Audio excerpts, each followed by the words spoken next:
स्थायी सभापती लताताई सोनार यांच्या अध्यक्षतेखाली स्थायी सभा संपन्न।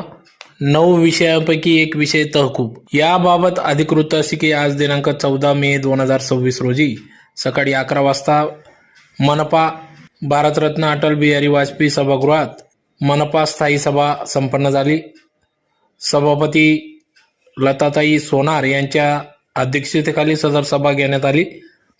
या सभेत एकूण 9 विषय घेण्यात आले। यात एक विषय तहकूब करण्यात आला, ज्यात प्रामुख्याने सर्व प्रभागांमध्ये सध्या पाण्याची कमतरता, वीज नसल्याने जनतेचा आक्रोश, घंटागाडी आदी विषयांवर या ठिकाणी चर्चा करण्यात आली। यावेळेस अमोल मासोडे, धीरज कलंत्री, निलेश नेमाने, विक्रम थोरात, वंदना भामरे, आमिर पठाण, विजय देवरे, कृपेश नांद्रे आदींनी या ठिकाणी आपल्या समस्या या ठिकाणी मांडल्या। तर अतिशय खेळीमेळीच्या वातावरणात या ठिकाणी सभा संपन्न झाली।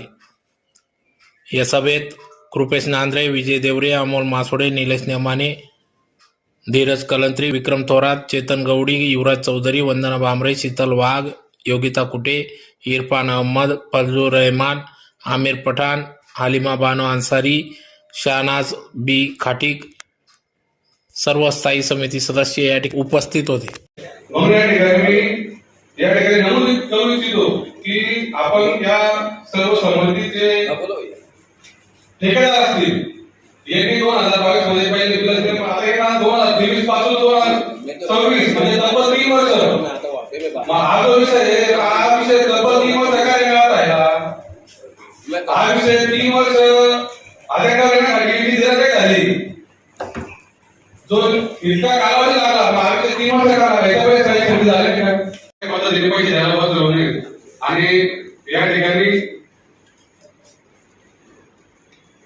दिले का बंद नाही दिले म्हणजे तो मी कोणी सांगतो कोण झाली सांगतो काय सांगतो कोण झाली 3 वर्ष सांगायचं उत्तर द्या सर मला भूमी सांगितलं त्याच्यावर थोडंसं गांभीर्याने विचार करावा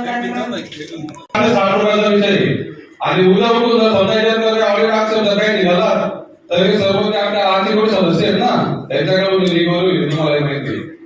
आम्ही एवढे मोठे पैसे वाढले नाही, आम्ही सामान्य कुटुंबातील लावत त्याचा तुम्ही जरा विचार करावा। याला कारण असं आहे की कार्यकाळ संपल्यानंतर आपलं प्रशासन बसलेलं होतं आणि त्या प्रशासनाच्या काळामध्ये सुद्धा या सभा होत होत्या आणि जेव्हा या सभा होत होत्या तुमच्या स्थायीच्या, त्यावेळेस हा विषय मंजूर व्हायला पाहिजे होता आणि त्यावेळेस तुम्ही हा विषय पटलावर आणून तो क्लिअर करायला पाहिजे होता। आता सार्वजनिक शौचालयाच्या